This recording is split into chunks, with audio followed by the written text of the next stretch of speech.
هو ما ثماش دار في تونس ما صارت لهمش الحكاية ذي على الأقل ولو مرة واحدة.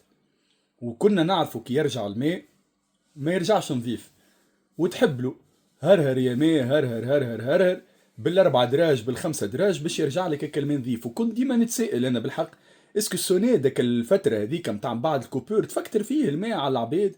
هكا الماء اللي انت تقعد اربع خمسة دراج مسيب وراه في كل سبالة في دارك، كل سبالة في دارك تقعد أربعة خمسة دراج باش ينضاف الماء. ما يا معلم هكا عمري ما ريت.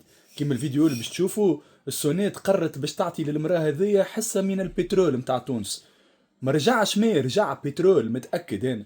المراه هذيا تحب لها على القليلة جمعة متخلي الماء متاعها محلول باش يرجع يصفى، وهو بترول ما يرجعش يصفى. شوفوا بالرسمي فريمون خويا انا متاكد اذا السونيد يا سيدي انسانه نحن تاخذ على المراه حق الماء هذاك اللي بعثتوه لها هكاكا، على الدنيا مش السلام برجوليه. هذايا بعد ما قص الماء، يعني ما يزيش يقصوا على المواطن في الماء بعد ما قصوه.